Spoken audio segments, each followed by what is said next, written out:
kita makin nggak tahu kebenaran, kita mudah sekali dibohongin. Tapi makin ngerti kebenaran, kita nggak mudah ditelan sama kebohongan iblis. Jadi, dia hanya mengaum-ngaum, mencari mangsa yang dapat ditelan, yang diserang adalah pikiran kita. Itu aja sih. Makanya setiap hari kita bergumul di dalam pikiran kita. Kita mengambil keputusan di situ. Bangun pagi ada dua suara. Yang suara pertama bilang begini, baca renungan harian, baca Alkitab. Suara satunya lagi, lihat IG orang yang kamu sebelin, lihat dia lagi kemana hari ini. Kita buka, dia lagi keluar negeri, flexing melulu loh gitu. Itu baru bangun pagi. Baru bangun pagi ada dua suara. Yang satu di dalam hati, suara Roh Kudus, yang satu di pikiran. Karena iblis hanya bisa menyerang pikiran. Dua-dua suara ini bertemu yang dinamakan hati nurani atau consciousness bahasa Inggrisnya. Yang mengambil keputusan di hati nurani bukan iblis, bukan Tuhan. Siapa? Saudara sama saya.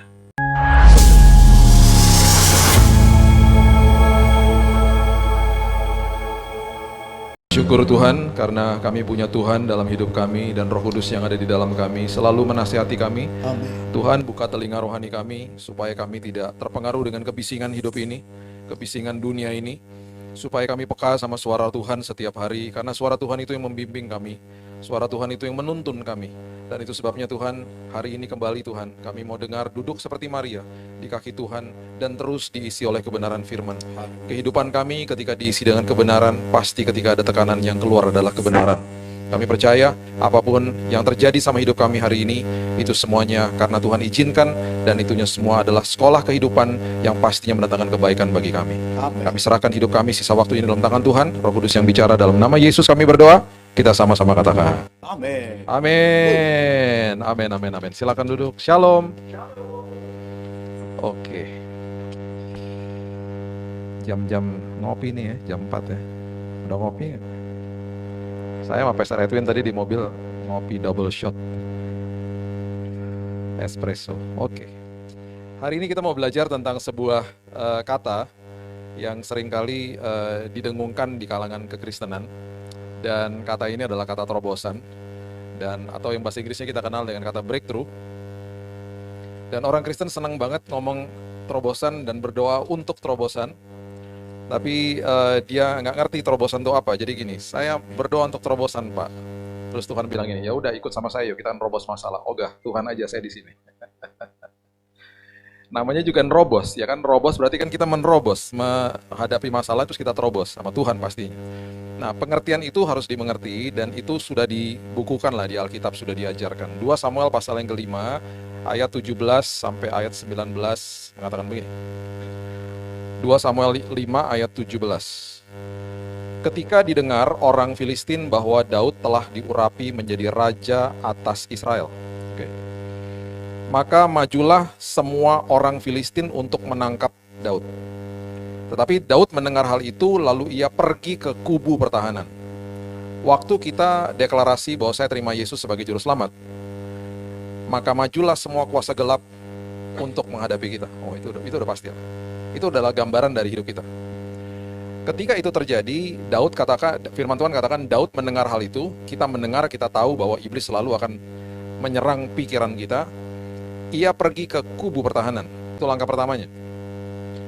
Ketika orang Filistin itu datang dan memencar di lembah Refaim, ayat 18, itu artinya kita pasti dikepung dari semua sisi, semua sudut. Itu gambaran hidup kita. Bertanyalah Daud kepada Tuhan, ayat 19, apakah aku harus maju melawan orang Filistin itu? Akan kau serahkankah mereka ke dalam tanganku? Tuhan menjawab Daud, majulah sebab aku pasti akan menyerahkan orang Filistin ke dalam tanganmu. Dengan kata lain, maju. Saya akan ada bersama dengan kamu, kita terobos, dan kemudian ada sebuah pewahyuan, ada sebuah kata yang luar biasa, yang akhirnya didokumentasikan di Alkitab tentang yang artinya terobos. Nah, ketika kita menerobos yang namanya masalah lah dan lain sebagainya, kalau kehidupan kita tidak ngalamin terobosan di sini, percuma. Kita cuma sekedar terobos-terobos aja, ujung-ujungnya bukan sebenarnya kita menerobos masalahnya, itu kan urusan Tuhan sebenarnya. Yang paling penting adalah ketika kita sedang menerobos, kita ngalamin terobosan di sini dulu sebenarnya. Nah, itu yang paling bahaya, itu yang seringkali nggak dimengerti.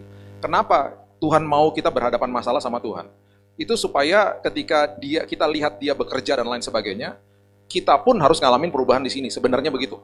Nah, di kisah ini kemudian didokumentasikan di ayat yang ke-20, ini kata yang sangat dahsyat, sangat luar biasa, Dikatakan begini, ayat 20, 2 Samuel pasal yang kelima, ayat yang ke-20. Lalu datanglah Daud di Baal Perasim. Oke, Baal Perasim. Dan memukul mereka kalah di sana. Berkatalah ia, Tuhan telah menerobos musuhku di depanku seperti air menerobos. Sebab itu orang menamakan tempat itu Baal Perasim. Baal itu adalah dewanya orang Filistin. Perasim itu artinya penerobosan.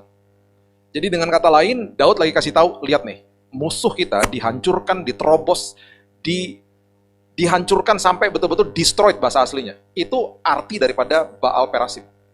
Jadi tempat itu yang namanya Baal Perasim adalah tempat Tuhan menerobos dan mengalahkan musuh. Itu maksudnya. Nah, kita akan ngalami nih Baal Perasim dalam hidup kita sebenarnya. Tetapi itu tidak jadi berguna bagi kita kalau kita nggak ngerti prinsip di dalamnya. Karena di dalam sebuah terobosan, di dalam sebuah kita nih, sebuah jalan yang kita mau menerobos, ada 3 jalan yang kita paling nggak mau terobos. Pertama, jalan sempit. Kalau diarahin sama Google Map kan, jalan sempit paling males kan. Aduh, jalan sempit lagi nih. Aduh, ini kenapa jadi begini jalannya? Aduh, kenapa jadi ngerucut nih jalannya? Kita pasti nggak mau menerobos jalan sempit. Males banget gitu. Makanya cari aja jalan yang lebar deh. Yang kedua, jalan asing. Asing banget, kita nggak pernah ke situ. Aduh, saya nggak berani lah, karena saya nggak ngerti medannya seperti apa. Jalan asing. Yang ketiga, jalan yang betul-betul gelap. Siapa yang mau coba? Saya dulu suka dibawa ke vilanya om saya, keluarga besar ya, di Cisarua. Itu vilanya dia tuh memang besar dan itu banyak kamar, jadi karena keluarga besar kita tinggal rame-rame di situ. Kalau udah malam, itu villa dari jalan raya tuh ada jalanan masuk agak jauh sih ke dalam, sekitar mungkin 100-an meter gitu, baru villanya di dalam, dekatnya sawah. Itu jalanan yang dari atas ke bawah sampai ke villa itu nggak ada lampu. Kita suka main, suka menantang satu sama yang lain. Waktu kita masih remaja dulu ya, sama cousin, sama sepupu-sepupu saya. Siapa yang berani lari ke depan di dalam jalan yang gelap itu, terus balik lagi. Terus kita taruhan pakai duit. Ya pernah sih ada satu kayak begitu, dia teriak-teriak sendiri. Karena gelap banget jalannya. Dia lari ke depan. Terus kita di belakang di villa tuh teriak-teriak, wah ada gitu-gitu lah pokoknya. Kan gelap soalnya. Rese lo, diem lo, gitu-gitu. So, kami lari demi uang 100.000. Pas dia balik lagi ya udah, karena semuanya saweran dikasih duit pokoknya. Itu ngelihat aja serem, saya nggak pernah berani. Saya nggak pernah berani. Ngelihat aja serem karena banyak pohonnya. Banyak pohon, gelap banget gitu. Nah itu yang Alkitab catat sebenarnya. Dan ada beberapa peristiwa yang terjadi di damai yang jalan sempit. Alkitab mencatat yang namanya tempat asing, sama satu lagi yang namanya kegelapan. Nah itu kita perlu mengerti, dan itu perlu kita pelajari gitu ya. Oke, coba lihat dulu sama-sama saya 1 Petrus 5 ayat 8. 1 Petrus 5 ayat 8. Ini ayat yang sudah didengungkan berkali-kali dan ayat ini luar biasa, dikatakan begini. Sadarlah dan berjaga-jagalah, sadar dan berjaga-jagalah. Lawanmu si iblis berjalan keliling sama seperti singa yang mengaum-ngaum. Sama seperti singa. Singa bukan. Sama seperti singa. Dia mau seperti singa, tapi bukan singa dia. Dengan kata lain, dia lagi mau takut-takutin kita lah, sama seperti singa. Dan mencari orang yang dapat ditelan. Kalau saya bisa tambahkan, ditelan sama kebohongan dia. Karena dia satu-satunya akses yang dia miliki kepada kehidupan manusia hanya ke dalam pikiran kita. Nah, mencari orang yang dapat ditelan dengan kebohongannya dia. Berarti ada orang-orang yang tidak dapat ditelan sama kebohongan. Kalau Alkitab mencatat ada yang dapat ditelan, berarti ada orang yang tidak dapat ditelan. Yang tidak dapat ditelan adalah jemaat Grace Community. Amin. Gimana caranya supaya nggak bisa ditelan? Saya harus mengerti dan mengisi kehidupan saya dengan firman Tuhan. Karena di sini kalau ada teller bank, pasti kalau ditanya, kalau bisa melihat uang palsu atau tidak, pasti trainingnya adalah mengerti uang asli. Betul? Pasti trainingnya begitu. Saya berkali-kali tanya sama teman-teman saya yang kerja di teller bank, selalu diajarkan di trainingnya ngelihat uang atau harus tahu, harus paham, harus mengerti ini uang asli. Makin mengerti uang asli, ketika ada uang yang bohongan atau uang palsu, pasti dia tahu perbedaannya. Sesederhana itu. Di dalam pertumbuhan rohani kita juga akhirnya kita ngerti, ketika makin dewasa rohani, kita makin ngerti, ini salah, ini benar.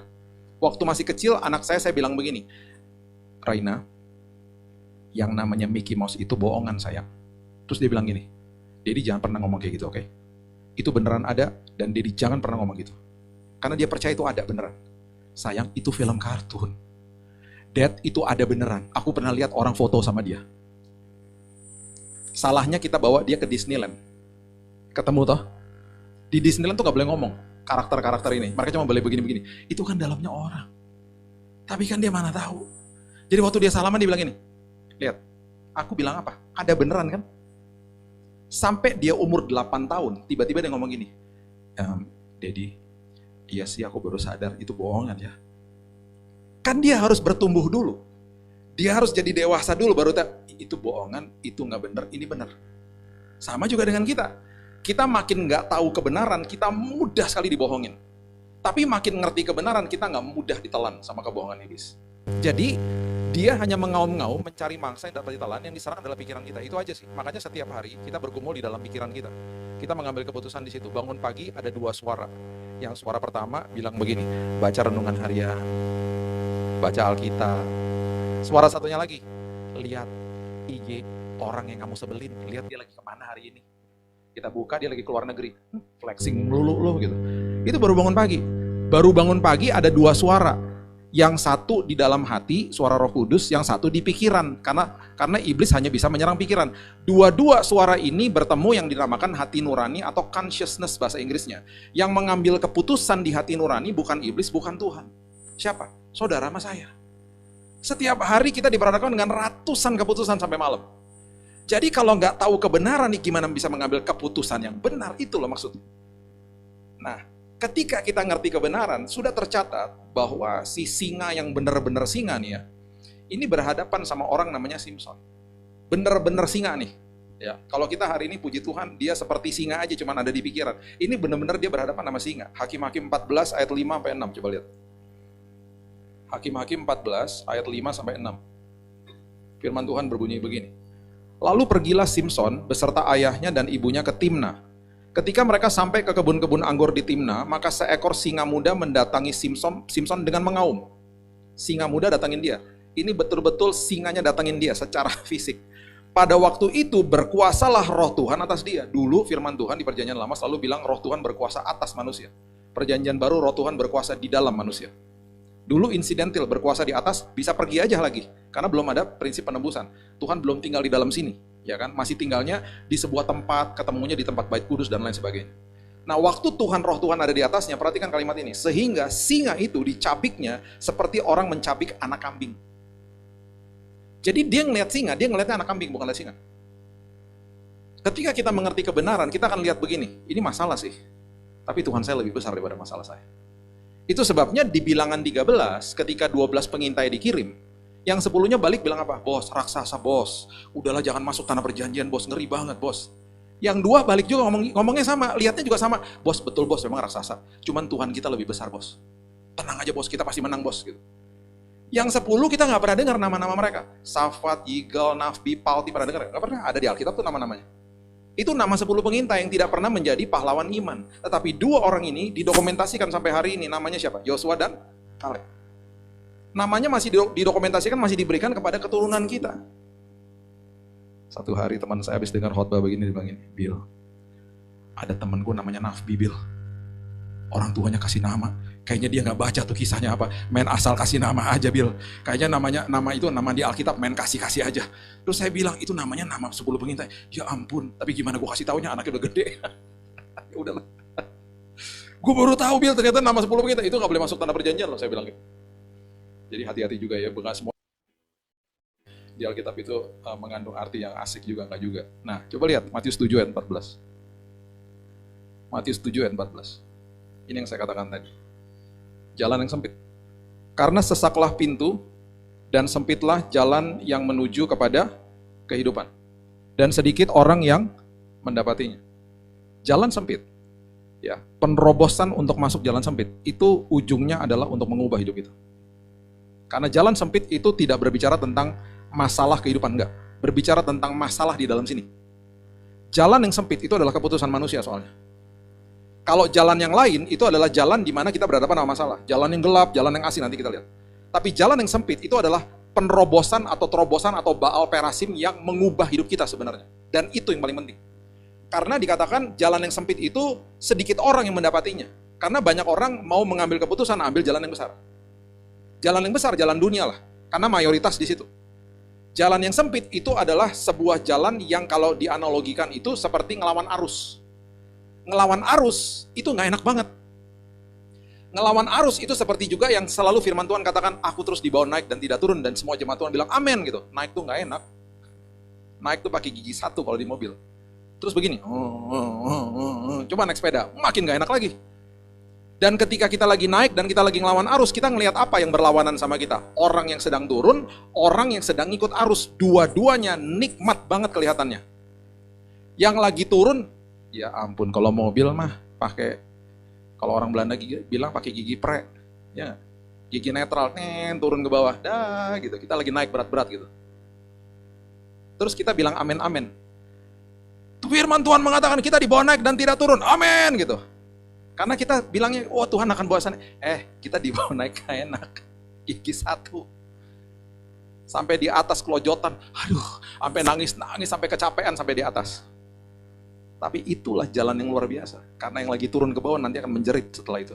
Woi, gue pengen dong kayak lo gitu. Udah turun di bawah mereka. Sama juga dengan orang yang lawan arus. Kita akan berhadapan sama orang yang sedang ikut arus. Kita diapain? Dibodoh-bodohin kan? Dia lagi ikut arus. Di sungai misalnya, terus kita ngelawan arus. Wah, dia ngikut arus kan, tenang-tenangnya cuman ngarah-ngarahin boatnya doang. Kita kan ngelawan arus begini-begini. Terus kita dibodoh-bodohin, lu ngapain ke sana? Semua pada ke situ kali, ngapain lu ke sana? Digituin. Makanya jalan yang sempit juga begitu, perbandingannya jalan yang besar. Lu ngapain masuk situ?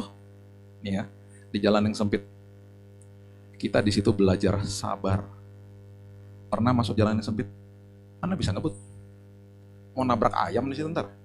Belum lagi motor misalnya parkirnya agak ke tengah dikit, ya kan lagi buru-buru, dapat Google Map bilang sih lancar-lancar aja, tiba-tiba ada motor parkirnya agak ke tengah gitu, nungguin loh.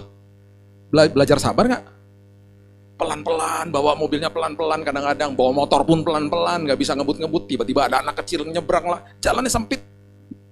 Terus ya, saya pernah nih di jalan yang sempit, dikit lagi udah jalan raya, senang dong liatnya, jalan raya, gede itu jalannya, kalau mobil kencang-kencang di situ kan, pengen buru-buru sana nggak bisa. Karena apa? Macet di jalan yang sempit. Pelan-pelan.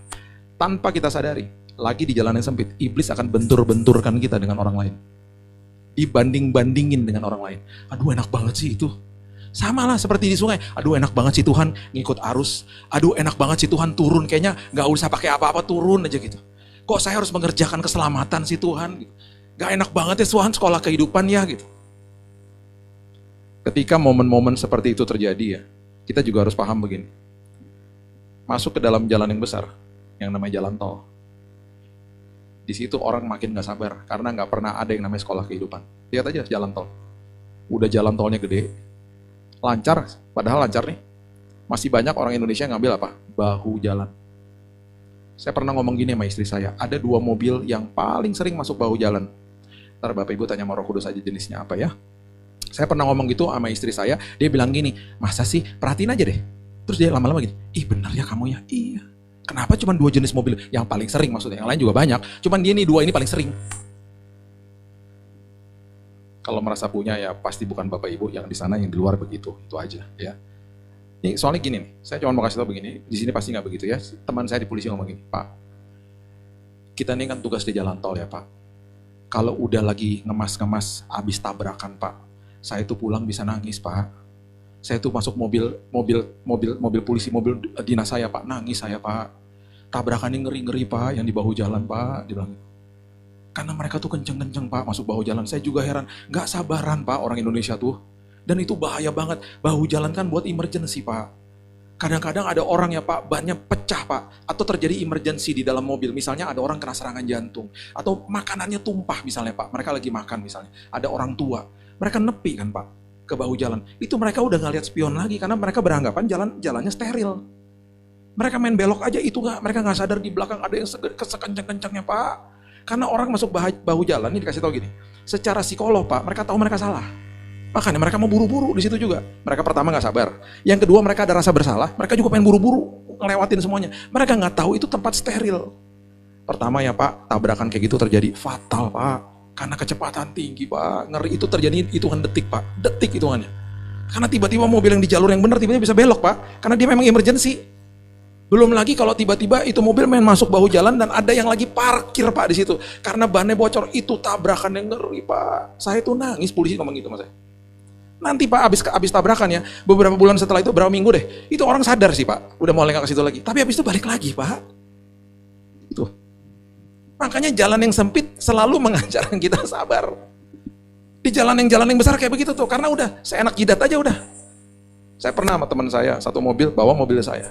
Dia bilang, "Bang, masuk. Bawa jalan ya, biar cepat." Jangan. Belajar disiplin. Belajar disiplin. Kalau polisi suruh nggak apa-apa. Belajar disiplin. Tapi ini lama, biarin aja.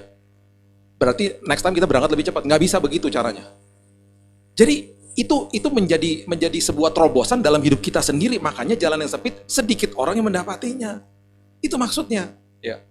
Nah, ketika kita mengerti ini, kita akan makin paham bahwa Tuhan mulai akan bawa kita ke dalam sesuatu yang betul-betul nggak enak. Menerobos jalan asing itu nggak enak, Bapak Ibu. Ya. Coba lihat sebuah peristiwa yang terjadi di kitab Kejadian. Dikatakan begini. Sebuah peristiwa yang tidak terduga lah di awal itu ya. Kejadian pasal yang ke-26, ayat yang pertama mengatakan begini. Maka timbullah kelaparan di negeri itu. Ini bukan kelaparan yang pertama yang telah terjadi dalam zaman Abraham. Sebab itu Ishak pergi ke Gerar kepada Abimelek, raja orang Filistin. Rencananya cuma mau pamitan, on the way ke Mesir. Gue mampir dulu ya ke teman bokap gue nih di Gerar ya. Dia ngomong sama teman-temannya nih, sama pasukannya, sama semuanya lah, rombongannya. Guys, bentar ya guys, mampir dulu ke sini, pamitan dulu nih sama teman bokap gitu ya. Sampai di Gerar, tiba-tiba Tuhan bilang begini. Lalu Tuhan menampakkan diri kepadanya, ayat 2, serta berfirman, janganlah pergi ke Mesir. Jangan ke Mesir.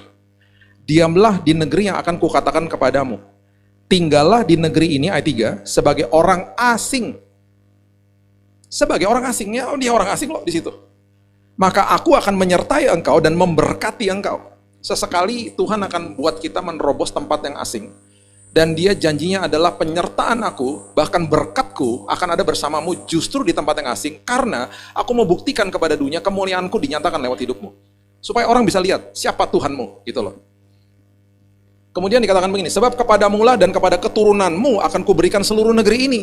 Dan aku akan menepati sumpah yang telah kuikrarkan kepada Abraham, ayahmu. Kita lihat ayat 12 sekarang. Maka menaburlah Ishak di tanah itu.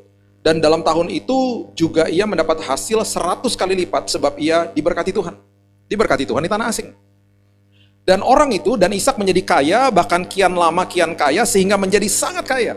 Sehingga orang lokal pun mulai cemburu sama dia.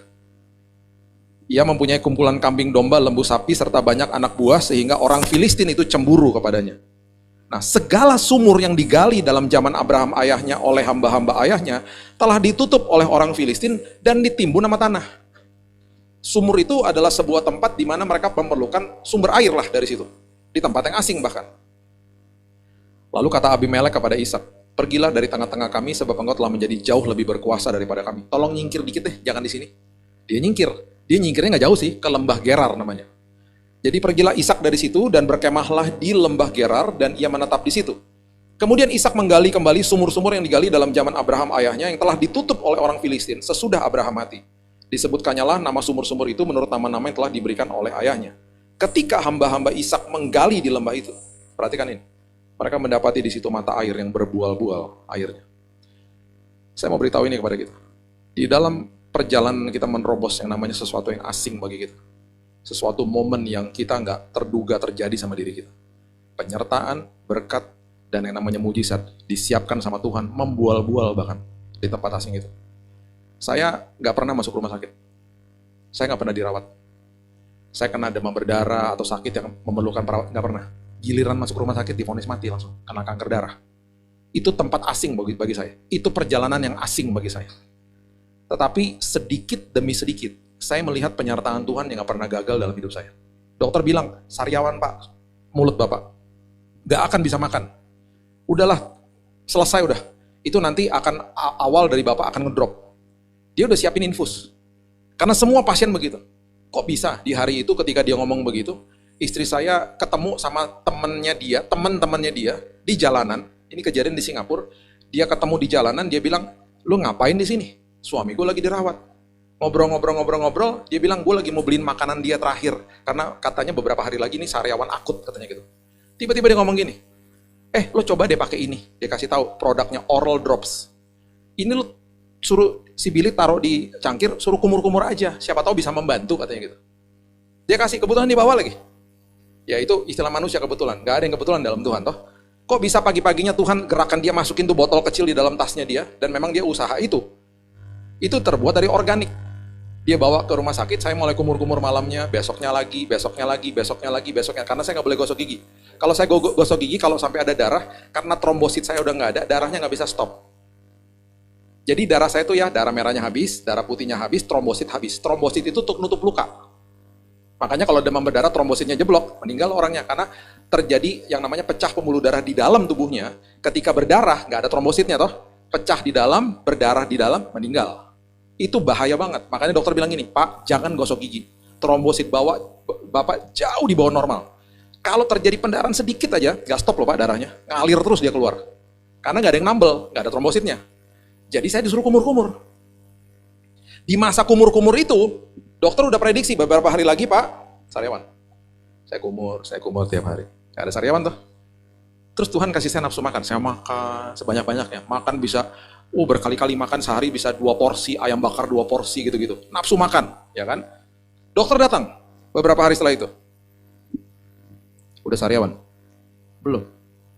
Oh, oke, dia keluar. Besoknya datang lagi. Udah sariawan? Belum. Dia keluar lagi. Hari ketiga, udah sariawan? Belum. Dia nggak percaya. Buka mulutnya, disenter sama dia. Kok nggak ada? Terus saya bilang, jangan ada lah. Dia bingung. Kok nggak ada? Gimana caranya? Karena di dalam kasusnya dia nggak pernah terjadi kayak begitu. Akhirnya yang terjadi adalah dia mulai bertanya, pakai apa? Saya kasih tunjuk. Dia bengong. Apaan nih? Oral drops. Rumah sakit juga sediain. Tapi kalau saya pakai rumah sakit, pasti saya sariawan. Ini saya jelasin, ini dok, ini organik, bla bla bla segala macam. Saya bukan jualan ya by the way ya. Ini terjadi sama saya. Kalau mau saya kasih linknya nanti, beli sendiri. Itu ada di Tokopedia. Terus saya pakai, saya kasih tunjuk. Dokternya fotoin. Bagus Pak, pakai aja terus. Dari hari itu sampai hari ini, saya nggak pernah sariawan. Kok Tuhan bisa pertemukan itu? Bagi saya itu air yang membual-bual. Itu berkat yang membual-bual. Hal kecil loh. Hal sederhana yang bisa membuat saya makan. Yang bisa membuat saya makan, dan dokter bilang itu bagian salah satu yang menjadi bagian pemulihan dalam hidup Bapak itu karena Bapak bisa makan banyak. Di tanah asing, penyertaan Tuhan gak pernah gagal. Dimanapun kita berada, yang namanya nerobos sama Tuhan, penyertaannya gak pernah gagal. Oh ada sumur yang ketutup, tenang. Saya bukain sumur yang lain. Airnya membual-bual, tenang aja. Karena sumbernya Tuhan. Apapun yang tertutup di dalam bumi ini, itu karena Tuhan punya maksud. Apapun yang tertutup, itu berarti pipanya yang ketutup. Sumbernya gak pernah tutup. Contoh ya, kita mendapatkan penghasilan kita bisa dari pekerjaan, penghasilan uang ya, pekerjaan, bisa dari usaha, bisa juga belas kasihan orang lain, misalnya begitu, ya kan? Ini semua bisa tutup nih. Ini cuma pipa, Bapak Ibu. Sumbernya nggak pernah tutup. Kalau salah satu dari sini tertutup, jangan pernah bilang ini, saya kehilangan pekerjaan. Oh enggak, kita nggak kehilangan pekerjaan. Saya lagi dipindahkan Tuhan di musim yang berbeda, di tempat yang berbeda, karena sumbernya nggak pernah tutup. Pipanya ditutup, sumbernya kebuka terus. Makanya kita melekat kepada sumbernya, bukan melekat kepada pipanya. Makanya kan dikatakan apa? Dia adalah pokok anggur, saya adalah ranting yang melekat kepada sumbernya langsung. Itu namanya akses. Akses itu berarti apapun yang terjadi yang terlepas dari tanganmu, supply nggak pernah stop. Itu maksudnya. Jadi selama kita melekat kepada sumber, tenang. Karena sumber nggak pernah tutup. Jadi mau apapun yang tutup, Tuhan akan bukain yang lain. Itu aja. Itu Tuhan. Ya. Dan pada akhirnya yang namanya jalan yang gelap itu nggak enak. Dan di dalam jalan yang gelap firman Tuhan mengajarkan hal seperti ini. Coba lihat Kisah Para Rasul 16 ayat 16. Dimulai dari ayat 16 coba lihat. Kisah Rasul 16 ayat 16. Pada suatu kali ketika kami pergi ke tempat sembahyang itu, kami bertemu dengan seorang hamba perempuan yang mempunyai roh tenung. Dia kayak dukun gitu ya. Dengan tenung-tenungannya, tuan-tuannya memperoleh penghasilan besar. Ia mengikuti Paulus dan kami dari belakang sambil berseru, katanya orang-orang ini adalah hamba Allah yang maha tinggi. Mereka memberitakan kepadamu jalan kepada keselamatan. Ayat 18. Hal itu dilakukannya beberapa hari lamanya, tetapi ketika Paulus tidak tahan lagi akan gangguan itu, ia berpaling dan berkata kepada roh itu, demi nama Tuhan Yesus Kristus, aku menyuruh engkau keluar dari perempuan ini. Seketika itu juga keluarlah roh itu. Ini karena dukunnya terima Yesus gitu ya. Bosnya marah dong, itu kan penghasilan dari situ. Bosnya marah, dukunnya, ini anak buahnya yang dukun-dukun ini terima Yesus, dia marah, akhirnya Paulus sama Silas dipenjarakan. Sebelum dipenjarakan, disiksa dulu, ya kan? Ayat 23, coba lihat. Setelah mereka berkali-kali didera, mereka dilemparkan ke dalam penjara. kepala penjara waktu dilemparkan ke dalam penjara, kepala penjara diperintahkan, kepala penjara ditugaskan untuk menjaga mereka dengan sungguh-sungguh. Hati-hati jangan sampai lepas tuh orang, ya. Sesuai dengan perintah itu, kepala penjara memasukkan mereka ke ruang penjara yang paling tengah dan membelenggu kaki mereka dalam pasungan yang kuat. Paling tengah itu bahasa aslinya adalah dungeon. Jadi karena dia takut supaya orang ini tidak kabur, dimasukin di dalam sebuah tempat yang paling gelap, dungeon, dan di bawah tanah. Itu maksudnya. Itu arti kata paling tengah. Perhatikan ayat 25. Kira-kira, inilah kalimatnya, tengah malam. Sebuah terobosan seringkali Tuhan lakukan di saat tergelap dalam hidup. Tengah malam, ya, dikatakan tengah malam, Paulus dan Silas berdoa dan menyanyikan puji-pujian kepada Allah dan orang-orang hukuman lain mendengarkan mereka. Di dalam kegelapan hidupmu, masalah hidupmu, yang tergelap sekalipun, hal pertama yang patut kita lakukan adalah mengucap syukur. Di dalam ucapan syukur, kita sedang menyatakan kemuliaan Tuhan kepada orang di sekitar kita. Alkitab mengatakan orang lain mendengar apa yang mereka lakukan. Mendengar apa yang mereka lakukan. Oke? Yang terjadi adalah begini. Akan tetapi, ayat 26, terjadilah gempa bumi yang hebat sehingga sendi-sendi penjara itu goyah.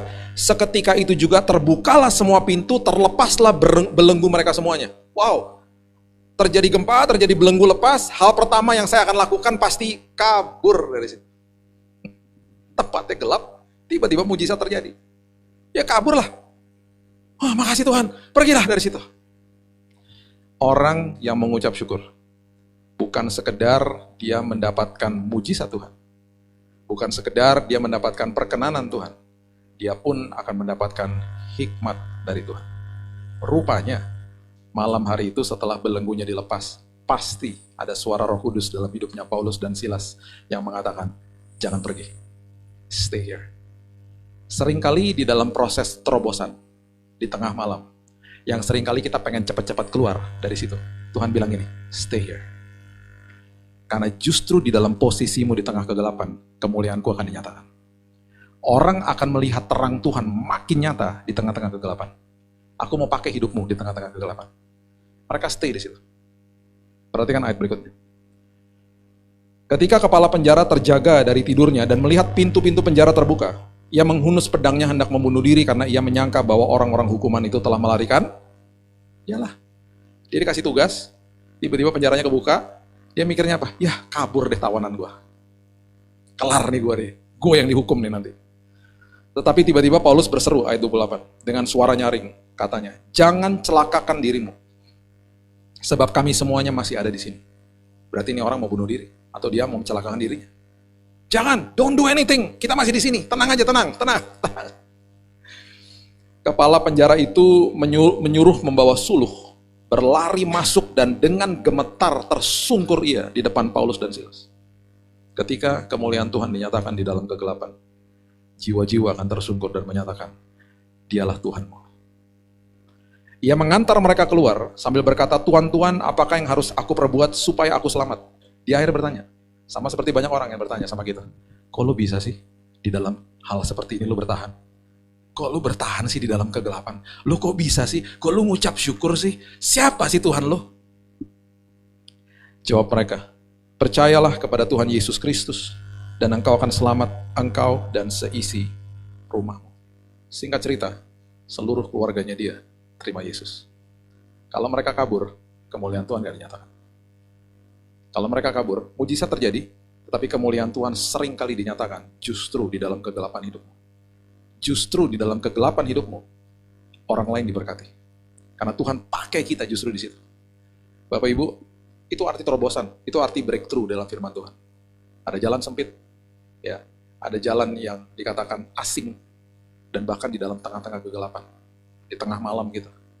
Dan itu Tuhan berikan kepada kita hikmat, supaya kita mengerti apa yang harus kita lakukan di jalan dalam. Kita nggak panik jadi, mereka nggak panik.